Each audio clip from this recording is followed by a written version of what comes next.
Hello everyone, কেমন আছেন সবাই? আশা করি আপনারা অনেক বেশি ভালো আছেন।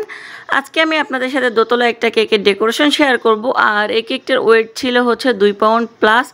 তো 2 পাউন্ড কেকের জন্য আমি কিন্তু কেক বেস আগেই বানিয়ে রেখেছিলাম। কেকটা যেহেতু ভ্যানিলা ফ্লেভারের মধ্যে ছিল, তো আমি একটা 7 ইঞ্চি মোল্ড এবং 5 ইঞ্চি মোল্ডের মধ্যে কেক দুইটাকে বেক করে নিয়েছি।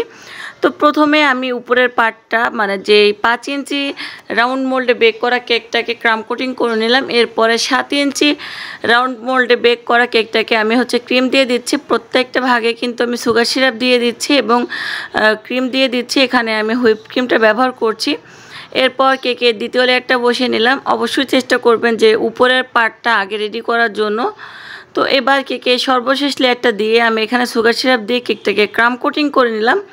তো ক্রাম কোটিং করা হয়ে গেলে আমি কিছুক্ষণ ফ্রিজে রেখে এরপরে কেকটা সেট করে ফ্রিজ থেকে বের করে নিলাম। তো কেকটার বেস কালার ছিল স্কাই ব্লুর মধ্যে।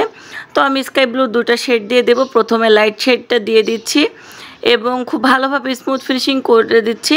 পুরোটাই কিন্তু আমি স্কাই ব্লু দিয়ে কভার করে নিচ্ছি। জাস্ট নিচের দিকে আমি একটা ফল্ট লাইন করে দেবো এর চেয়ে এক শেড ডিপ কালারের। তো আমি কিন্তু ফল্ট লাইনটা রেডি করে নিচ্ছি এবং সাইডটাকে আরও একটু স্মুথ করে নিচ্ছি। এখন কিন্তু কেকের উপরের পাশটাকেও আমি মোটামুটি স্মুথ করে নিব। এটা হচ্ছে কেকের নিচের পার্টটা। তো স্মুথ করা হয়ে গেলে আমি একটা প্যালেট নেপ দিয়ে কেকের উপরে ওয়েব করে নিচ্ছি। কেকের সাইডেও কিন্তু ওয়েব করে নিচ্ছি একটু জিগজ্যাগ করে।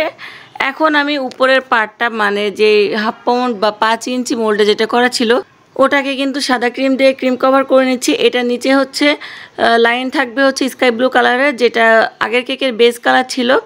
তো মোটামুটি স্মুথ করা হয়ে গেলে আমি নিচের দিকে কিন্তু ফল্ট লাইনটা করে নিলাম স্কাই ব্লু কালারের মধ্যে। এরপর আমি ওয়েব করে নিলাম ঠিক আগের মতো করেই। তো একটু সাইডে ওয়েব করে নিলাম। তো এই তো আমাদের কেকটা রেডি হয়ে গেছে। আমি কেকটা আরও একটা কেকের উপর বসিয়ে নিলাম। আর কেক ডেকোরেশনের জন্য আমি এরকম সিলভার বল নিয়ে নিয়েছি। তো সিলভার বলগুলো কিন্তু কেকের উপর আমি বসিয়ে নিচ্ছি। আর এই কেকটা কি ডিজাইন আপনারা চিনতে পেরেছেন? এই কেকটা আমি অসংখ্যবার করেছি, শুধু এইবার আমি কালার কম্বিনেশনটা একটু চেঞ্জ করলাম এবং এই বলের কালারটাও চেঞ্জ করে নিয়েছি। আসলে স্কাই ব্লুর সাথে আমার মনে হচ্ছিল যে সিলভার কালারটাই বেশি ভালো লাগবে। তো আমি আমার পছন্দ মতো সব জায়গায় কিন্তু বলগুলো বসিয়ে নিলাম এবং একটা হ্যাপি বার্থডে টপার বসিয়ে নিলাম। এটাকেও সিলভার কালারের নিয়ে নিয়েছি। এবার আমি স্কাই ব্লু কালারের কয়েকটি বাটারফ্লাই বসিয়ে নিলাম এবং উপরের পার্টের কয়েকটি বাটারফ্লাই আমি সেট করে নিয়েছি ওই যে বাটারফ্লাইয়ের যে ওয়্যারগুলো থাকে ওগুলোর সাথে।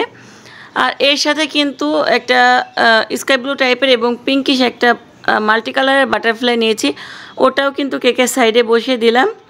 তো এই তো আমাদের কেক কিন্তু মোটামুটি কমপ্লিট হয়ে গেছে। এখনও কিন্তু কেকের উপরে আমি আরও কিছু পার্ল ইউজ করব এবং সাইডে কিন্তু আমি এডিবল গোল্ডেন লিপ দিয়ে দিচ্ছি। এটা দিলে কেকটাকে আরও বেশি রয়্যাল লাগে আর কি।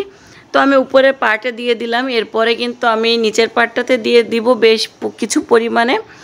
তো এই তো আমার এডিবল গোল্ডেন ফয়েল দেওয়া হয়ে গেছে। এটা কিন্তু আপনারা শন দিয়ে ইউজ করতে পারেন। তো আমার হাত দিয়ে করতে বেশি কমফোর্ট মনে হয়, তো আমি হাত দিয়েই করে নিচ্ছি। তো এই তো এরপর কিন্তু আমি কেকের উপরে ফন্ডেন্টের কয়েকটি বল বসিয়ে নিব।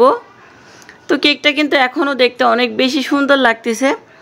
তো আমি উপরে অফলাইনে অনেকগুলো ফন্ডেন্টের বল বসিয়ে নিয়েছি এবং এর সাথে কিন্তু আমি আরও কয়েকটা সিলভার কালারের বল বসিয়ে নিয়েছি। আজকের ভিডিওটি আপনাদের কাছে কেমন লাগলো আমাকে অবশ্যই জানাবেন। আর ভালো লাগলে ভিডিওটি একটু শেয়ার করে দিবেন, পেজটাকে ফলো করে দিবেন।